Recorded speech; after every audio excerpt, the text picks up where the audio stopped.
Good evening, everyone. It's Gordon Causey coming to you live and unscripted as usual. I'm going to be doing two videos tonight. I'm going to be doing one later this evening. Candy, the Wonder Pup, has shown up. She's going to get her usual in the next video, not this one. So go lay down. You were laid down so nicely. Go lay down. No. You'll get it the next time.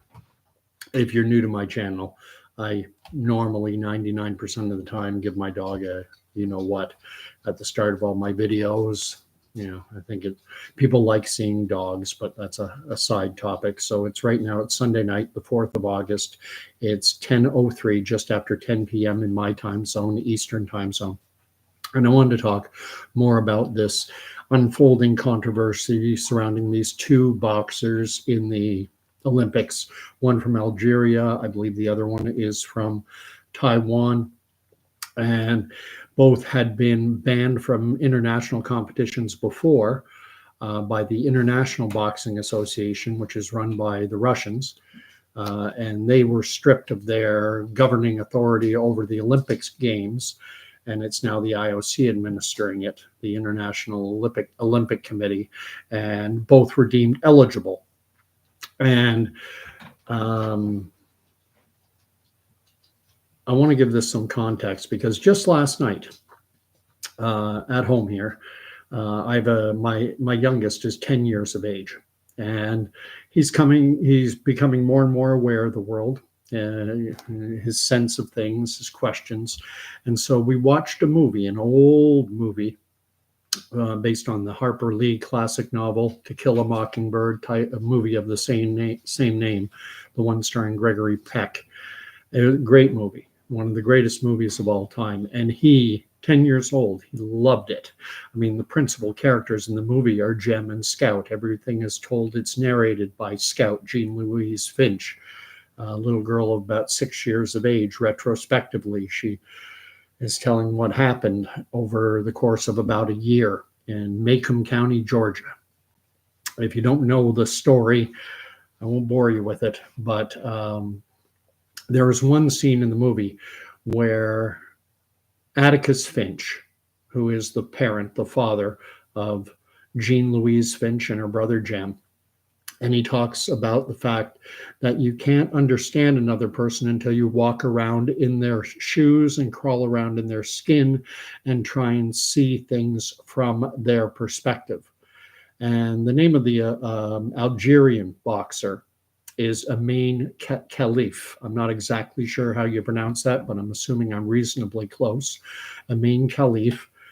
And there is a lot of mean-spirited stuff going out on the internet, on YouTube, on Instagram, Facebook, TikTok, and the like. And there are a lot of individuals saying this, based on a picture or a series of pictures, who are saying this is a man, blah, blah, blah, blah, blah. And I came across some information through social media, and then I read up on it. And it turns out there's a syndrome called Swyer Syndrome, Swyer. It's what, does Imane Khelif have Swyer Syndrome? I don't know if she does or if she doesn't. But if she does, it would go a long way to explaining the controversy, especially about how she could fail, apparently, 2 administered tests by what the IBA says are reputable organizations. How did she fail? Why did she fail? And Swyer syndrome flies in the face of what, and I myself, I put out plenty of videos talking about the fact that I view gender is a binary construct where there's 1 or 2 boxes. You're either male or you're female. And if you're born an XY male, and you have penis, testicles, and gonads, and vas deferens, and all the equipment that is associated with them, then you are a man, and you do not get to, based on your feelings, say that, well, I identify as a woman, or vice versa. That's where the difficulty I have, is when you have a man or a guy fully anatomically and genetically male, saying, well, I don't feel, I was misassigned.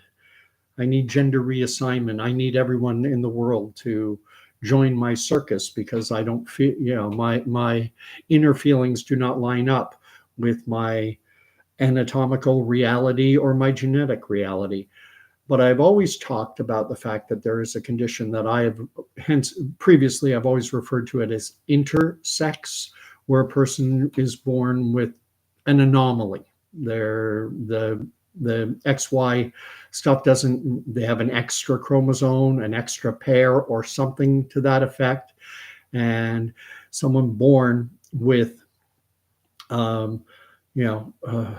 female genitalia, but male organs or whatever, things get mixed up. And that's a medical issue. And now I found out about this Swyer Syndrome, Swyer, and I'm going to share what it is. So let me share my screen. Definition of Swyer Syndrome. Let's see. There it is. And this comes from the National Cancer Institute, because apparently this, if you have this syndrome, this condition, you're more prone, more susceptible to certain cancers. So let's read what it says. It says that it is a rare genetic condition in which people who have an X chromosome and a Y chromosome, which is the usual pattern for males, look female. They have normal female reproductive organs, including a uterus, fallopian tubes, and vagina. However, the ovaries do not develop and are replaced by clumps of tissue where they would normally form. And then it goes on to say that Swyer syndrome is usually not diagnosed until puberty, when menstrual periods do not begin as they should. And then it says that having Swyer syndrome increases the risk of certain types of germ cell tumors, which I assume to be cancers. So let me end my screen share. Now, it's an oft-repeated bromide of those in my camp, and I've made my position on this whole transgender stuff pretty clear in previous videos. And so individuals such as myself will often say, we'll repeat the line from an Arnold Schwarzenegger movie, I think it's called Kindergarten Cop, where a young boy, I think, says that's what the difference between a boy and a girl is. And the boy famously says, boys have a penis, girls have a vagina. And there are people who will say, well, there, you see, it's simple. You don't need a PhD in gender studies at university to understand the binary nature of gender. So, and again, those opposed to, like myself, the whole transgender, what I consider it to be an agenda. We'll use this as ammunition. We'll say boys have a penis, girls have a vagina. Well, if Imane Khelif has this Swyer syndrome, that would mean she was born presenting complete with a vagina. Boys have a penis, girls have a vagina. She is a girl. Tick the box. End of story, end of debate. However, we have a situation now which, again, according to this is the National Cancer Institute.gov, I assume it's a government agency, saying that someone with an X and a Y chromosome can be born with a vagina. And this makes things incredibly complex and, a lot more nuanced. And a lot of people don't like that. They just want simple. I just want, boys and girls, and that simple. Well, life sometimes, in rare cases, but it happens, is not always simple. I have Franklin Turtle. I love that old cartoon. The one flew over the cuckoo's nest. Some do belong to this kind of help. I don't understand exactly what you're saying about One Flew Over the Cuckoo's Nest. I mean, in getting back to the movie To Kill a Mockingbird, and how Atticus's instruction to tell, to understand another person's point of view, you need to walk around in their shoes and try and, crawl around in their skin. Trying to put myself into the shoes of this Imane Khelif, who, if she has this Swyer Syndrome, and we don't know, it would be nice if the IBA is not providing any details on what caused the failure of the testing that deemed both Imane Khelif and this other boxer from Taiwan, they were deemed ineligible for competition. I think these were world boxing events, world championship events. Was it because of Swyer Syndrome? Is that the reason why? And if it is the reason why, things get a lot more complex. Cryptomeria is writing it's a movie and a book. Yeah, I know One Flew Over the Cuckoo's Nest. I know, and it was a famous movie with Jack Nicholson and Nurse Ratched. I'm familiar with it. I just don't understand it within the context of this topic. Good evening, Daniel Copeman. Salut, mon ami de Montréal. You see, Cryptomeria says they are dudes. Okay, so do you believe, I'm going to ask Cryptomeria the question, do you believe that this statement of girls have a vagina, boys have a penis, do you believe that is a fair, accurate, true statement? Yes or no? And I'm hoping you'll answer me. I'm not going to block you. I believe in free speech, and I believe you can disagree with people and be okay. You believe, yes, girls have a vagina, boys have a penis. So someone who is born with Swyer Syndrome, you would say they are a woman. Am I correct? Because again, this is according, I don't know if you were watching when I shared it initially. This is called Swyer Syndrome. It's a condition, rare. Let's make sure I'm sharing the screen again. There it is. A rare genetic condition in which people who have an X chromosome and a Y chromosome, which is the usual pattern for males, look female. They have normal female reproductive organs, including a uterus, fallopian tubes, and a vagina. So if has a vagina and was born with a vagina, was born presenting female, uterus, fallopian tubes, vagina, so by your definition, Cryptomeria, boys have a penis, girls have a vagina. So an individual born with a vagina, even if they're suffering from this Swyer Syndrome, is a girl, is a female. Do I get a yes to that as well? See, this is where it gets complicated. This is where things get, okay. Okay, now here Cryptomeria is writing the statistics of someone with that syndrome are so rare, it doesn't matter in women's sports. Those are dudes. Oh my God, they have, well, I don't know if Imane Khelif has a banana, has a penis. I don't know. I have, and I've spoken about it before. We've seen that video. I think it's where they were raising Imane Khelif's hand as the winner of the match after the Italian threw in the towel, I think is the proper term in boxing. And it looks like Imane Khelif is doing what many guys do. We adjust ourselves. But one, videos can be faked. So that's one issue. And two, it doesn't necessarily have to mean, I'm sure women have had their gitch, to use a colloquial term for underwear. We've had, your gitch can ride up on you and stuff like that, and you adjust. It can happen.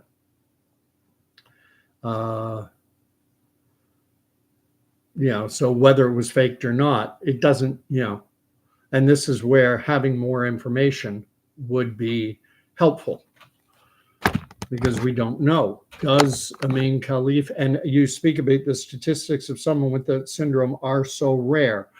I did some reading on that as well. And they don't know They give a range because not everyone who suffers from this syndrome is identified. So they say that it could be as high as 1 in 20,000 or as rare as 1 in 80,000. And that's a 400% deviation between the most, 1 in 20,000 versus 1 in 80,000. But if it's 1 in 20,000, that would mean my town, 15,000, might have one person. But a town with a population of 200,000, now you'd have 10, and two, and then one in that would be 200,000. What about a million? That'd be like 50. So it's rare, but it's not. It does happen. In a city the size of Toronto, there would be dozens of individuals born with this syndrome. And it opens up a whole other kettle of fish about all the additives and chemicals that they're putting in the food and the water and everything else. RFK has famously come out and shown that water treatment facilities are using a chemical which, when tested on frogs, have resulted in some really weird things happening to the frogs. And that's what it does to frogs, amphibians. What impact does it have on human beings? I don't think it's been studied. So it makes life difficult. Could this Imane Khelif, you seem to be saying that if she came out of the womb with a vagina, she's a woman and no questions asked. You don't think that's the case. I'm saying we don't know. We don't know when she came out of the womb, when she was born. There are two pictures. There are a series of pictures being shared around. I can't vouch for the validity of either side. Those who saying she's a guy are posting the pictures of Imane Khelif dressed in very masculine attire, affecting what are deemed most commonly masculine poses, sunglasses, short hair.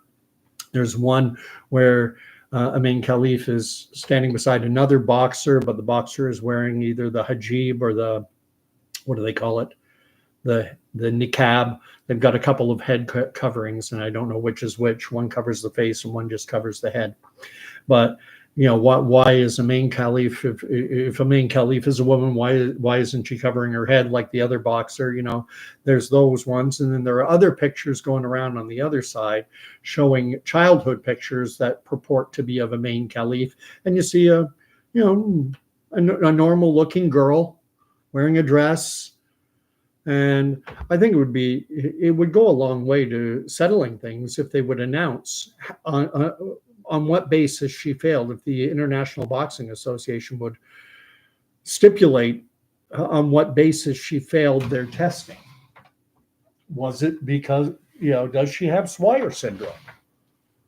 And if she does, that makes things incredibly problematic, because then for those of us, a boy has a penis, a girl has a vagina, well, then we've got a problem.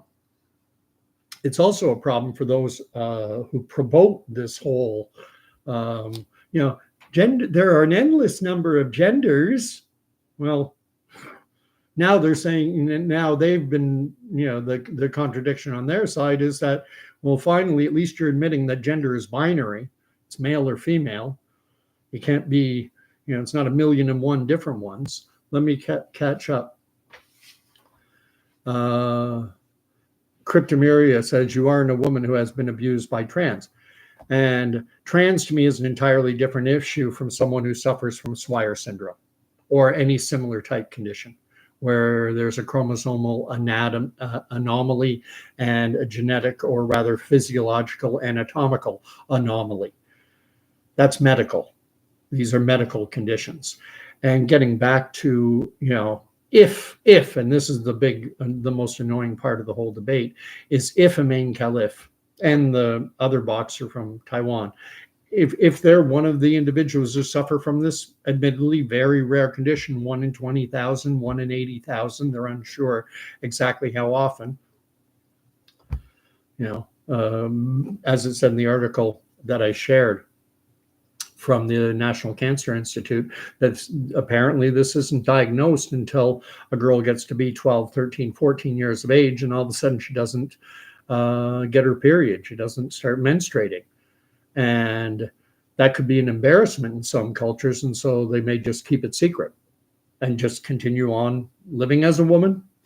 I would assume vagina, fallopian tubes, all the equipment, even able to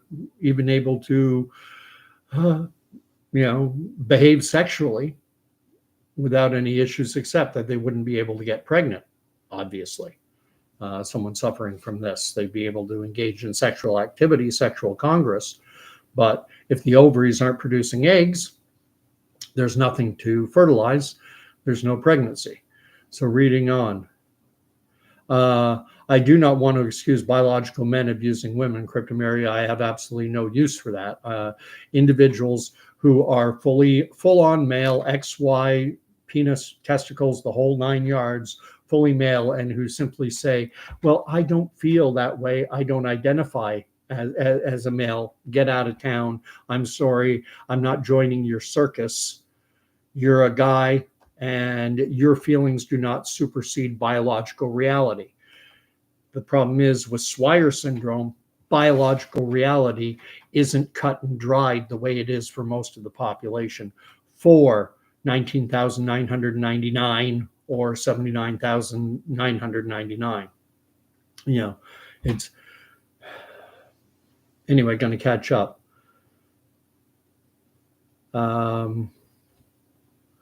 Hey, Miss Khelif Razor, it has been a while. It's been at least a couple weeks. Good to have you back. Gordana is here. Good to see you as well. Franklin Turtle is writing 2 genders. Anything beyond that should be brought to watch that movie.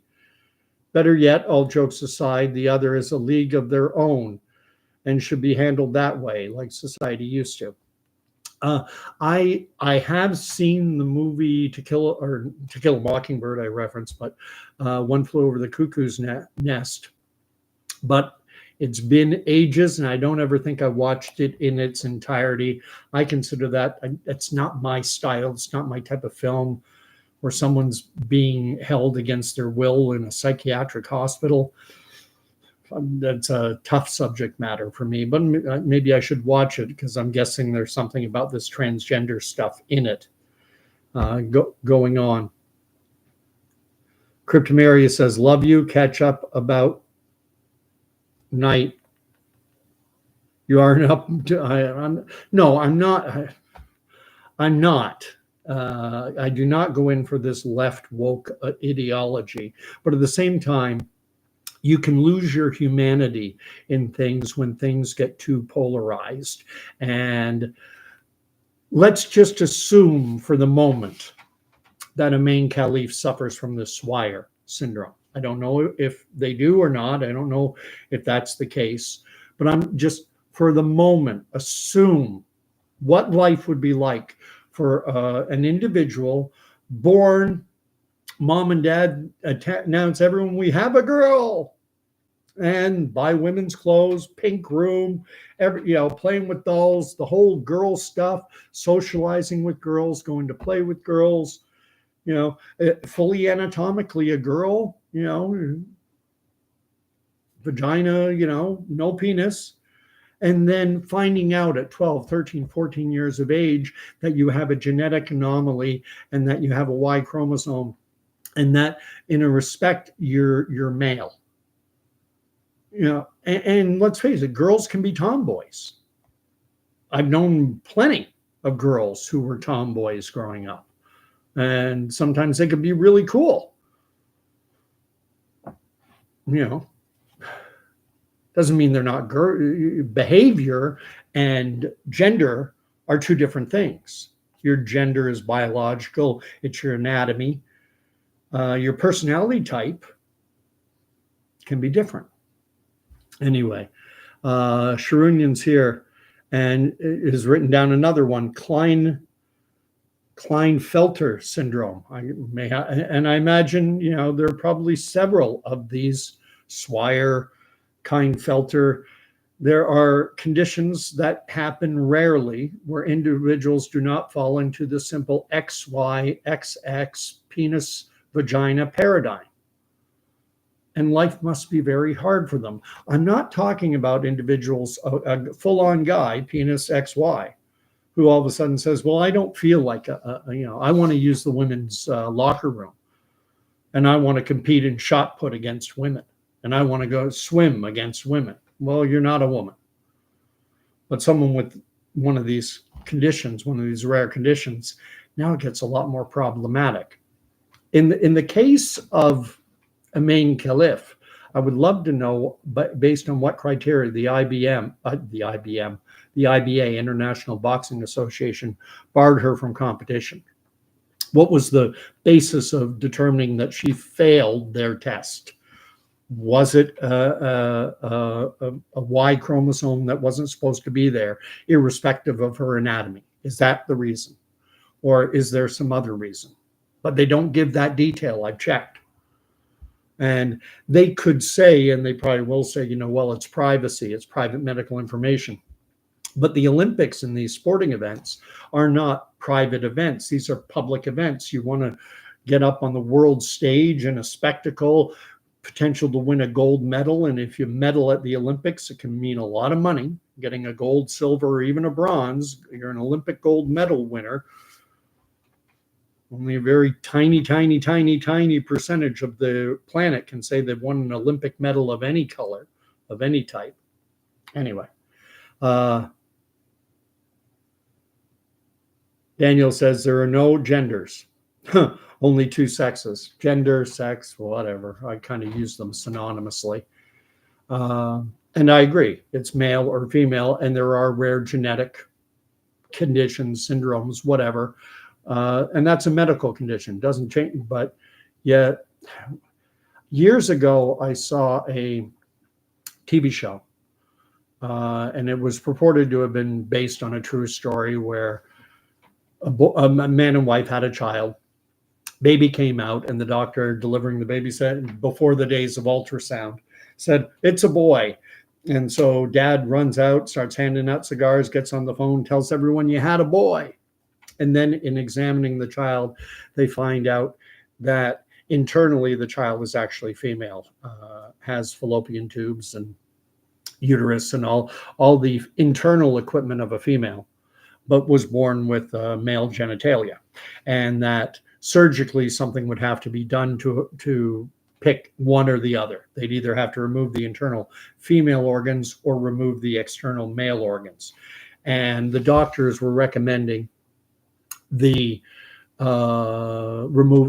basically castration. They were recommending removing the outer male organs because it was much easier surgery than removing the internal female organs, and less complicated and less potential for dangers.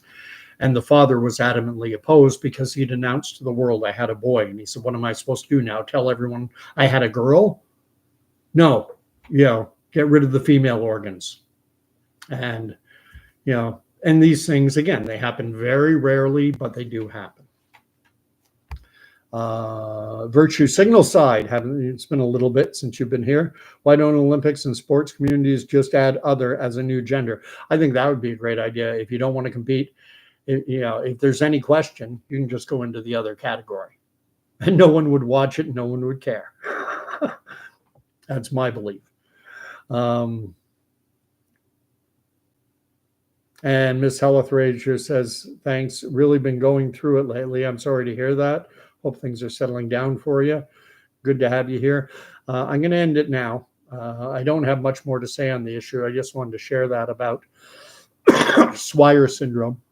And ultimately, we may never know the full, as far as these two Olympic boxers are concerned, we may never know the full story.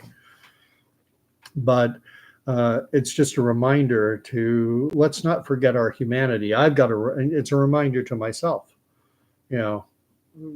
watching that movie To Kill a Mockingbird was a big reminder. You got to walk around in someone else's skin, walk in their shoes, crawl around in their skin, and at least try and see things from their perspective. There are two scenes I'll just finish off with, my two favorite scenes from To Kill a Mockingbird. Most will know the story. And in one, Tom Robinson, the man accused of assault and rape, falsely accused of assault and rape, had been taken to a neighboring county far away for his safety. But now with the trial coming up, he was brought back to Macomb County, Georgia, and he was in the local jail. And a group of vigilantes came, and they were going to lynch him. They were going to shoot him. They were going to kill him. And they were going to, vigilante justice. They didn't want him to go to trial and for him maybe to be found not guilty, which was always the slimmest of possible chances. And Jem, Scout, and their little friend Dill sneak out of the house and are at the courthouse, and they're just spying on their dad. They want to see what he's doing, and he's sitting in a rocking chair with a lamp, and he's just reading a book when the vigilante mob comes up. And when the vigilante mob gets there, little Jean Louise, Scout, the little girl, is all worried because she says, "I can't see Atticus." They always called their dad Atticus, his name. "I can't see Atticus." And she goes running through the mob and says, "Atticus, Atticus." And he says, "Scout, what are you doing here?" And then Jem and Dill come up, and they are standing between their father and this angry mob who want to lynch or shoot or kill Tom Robinson. And